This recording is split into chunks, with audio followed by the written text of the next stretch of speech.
আপনার পিছনে যদি বদনামকারী লাগে মুস্কি হেসে আলহামদুলিল্লাহ বলে ফেলেন।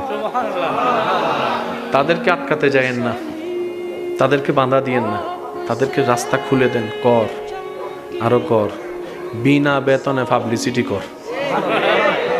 সুবহানাল্লাহ বলবেন না? আরো জোরে বলবেন না? হাইপার হইেন না। সাহস থাকলে সামনে আয়, এক বাপের সন্তান হইলে দেখা কর, এটা দরকারই নাই।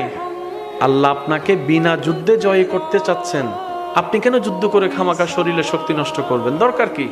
ছেড়ে দেন না তাকে আপন হালতে। সে বদনাম করবে, আপনার গুনাহ নিবে। সে বদনাম করবে, নিজের সওয়াব আপনাকে দিবে। সে বদনাম করবে, আপনার প্রচার করবে। সে বদনাম করবে, আপনার নামটা যে জানে না তাকেও শুনাই দিবে।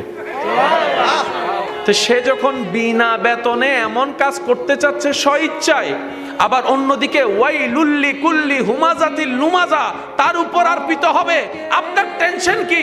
আপনার কাজ হচ্ছে রবের উপর ভরসা করে ধৈর্য ধরে বসে থাকা, আর কোনো কাজ নাই। করতে দেন দুশমনকে দুশমনের কাজ, করতে দেন আপনার বিরুদ্ধাচরণ, করতে দেন আপনার চাচা জেঠাকে সম্পদ খাওয়ার কাজ, করতে দেন, করতে দেন। একদিন আপনার ধৈর্যটা রবের যদি পছন্দ হয়ে যায়, ইন্নাল্লাহা মা'আস সাবিরিনের নিয়ামত আল্লাহ আপনাকে দান করে দিবেন।